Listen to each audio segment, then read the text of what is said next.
Halo saudara semua, jumpa lagi bersama saya Om Polisi 29. Pada kesempatan kali ini saya akan bercerita tentang asal-usul nama kota Kefamenanu. Tapi seperti biasa, sebelum kita mulai, mohon dukungan dari saudara semua untuk mendukung channel kami ini dengan cara menekan tombol like, komen, subscribe, dan share atau bagikan sebanyak-banyaknya, supaya kami tetap bisa berkarya di channel ini untuk membagikan informasi-informasi menarik. Oke, kita langsung saja ke ceritanya. Check it out. Kota Kefamenanu adalah sebuah kota kecil di lembah Bikomi yang didirikan oleh Belanda pada tanggal 22 September 1922. Kota ini kemudian dijadikan sebuah ibu kota pemerintahan Belanda yang disebut Onderafdeling Noord-Midden-Timor. Lahirnya kota Kefamenanu tidak lepas dari usaha Belanda untuk menguasai Pulau Timor seluruhnya. Namun niatnya itu terganjal karena sudah bercokol lebih dahulu Portugis di ujung timur Pulau Timor dan sebagian wilayah utara yang kini dikenal dengan nama Oekusi Ambenu. Selain itu, beberapa raja kecil bersekutu dengan Portugis untuk melawan Belanda. Dan sudah pasti dibayangkan, terjadi beberapa kali perang dan pemberontakan yang dilakukan oleh Raja Timor dibantu oleh Portugis. Dan dalam perang-perang tersebut terdapat seorang raja, yaitu Raja Sonbai, yang bersama raja-raja kecil lainnya dan bersama juga dengan Portugis berperang melawan Belanda. Kendati beberapa keturunan Sonbai dan para Meo atau panglima perang ditangkap dan dibunuh, kekuasaan Sonbai tidak juga berakhir. Salah satu keturunan Sonbai melarikan diri ke Molo, atau tepatnya di Kapan, Timor Tengah Selatan, dan mendirikan sebuah kerajaan di sana. Belanda tidak tinggal diam. Belanda terus mengejar Sonbai dan keturunannya ke Molo hingga masuk ke wilayah Miomafo. Pengejaran itu dipimpin oleh Letnan Kon Mest.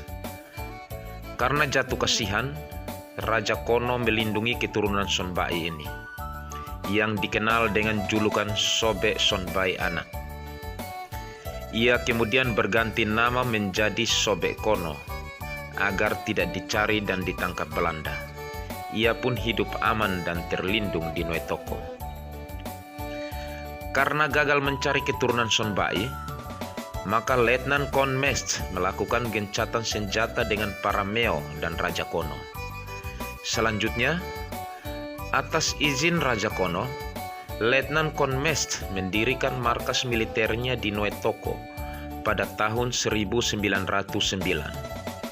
Kemudian Belanda menjadikan Noetoko sebagai pusat pemerintahan militer Belanda yang disebut dengan Onderafdeling Noord-Midden-Timor. Dan kemudian diangkatlah Letnan Set Steinmetz sebagai Controller Landshoofd Noord-Midden-Timor. Namun karena letak geografisnya yang sulit dan sempit, Noetoko dianggap kurang pas dijadikan pusat pemerintahannya. Pengganti Letnan Steinmetz, yaitu Letnan Sketel Olivier, mencoba mencari wilayah yang dianggap pas untuk dijadikan sebagai kota dan pusat pemerintahan militer Belanda. Ia pun membawa pasukannya mengembara menuju Nilulat, Oefui, Ukimnatu, Fatuknapa, Ekat, Oeapot, Fautsuba, Oeekam, Nunpene, hingga ke kampung Matmanas, atau sekarang wilayah ini terletak di belakang Pasar Baru Kefamenanu. Dan di sini, Letnan Sketel sempat mendirikan markas militer di tepi Sungai Benpasi. Bekas reruntuhan bangunan markas itu masih ada sampai saat ini. Karena takut banjir dari Sungai Benpasi, Letnan Sketel kemudian memindahkan lagi markasnya ke Tele, atau sekarang Kota Lama di belakang tangsi polisi lama. Dan dalam suatu kesempatan, seorang komandan regu Belanda berkuda mengelilingi wilayah sekitar Tele yang masih terdiri dari hutan lebat. Ia hendak mencari sumber air. Kemudian, komandan Belanda tersebut berjumpa dengan seorang warga atau rakyat dari Usih Bana yang sedang menggembalakan sapi dan tinggal di sekitar celukan anak sungai tersebut yang disebut Nuntaen. Dan si komandan tentara Belanda tersebut bertanya kepada penduduk itu dalam bahasa Melayu, "Di mana ada sumber air?" Dan warga yang ditanya tersebut dengan setengah mengerti menunjuk ke sebuah arah sambil menyebut, "Kefamnanu." Sang komandan regu Belanda itu berjalan menuju arah yang ditunjuk, yaitu sebuah tebing atau jurang yang terjal, sekarang di halaman belakang rumah almarhum Lawrence Ogom di Gua Aplasi. Jadi untuk saudara semua, Kefamnanu dalam bahasa Indonesia berarti tebing atau jurang yang terjal. Oke, demikian cerita kita untuk kali ini. Sampai bertemu lagi di cerita-cerita selanjutnya.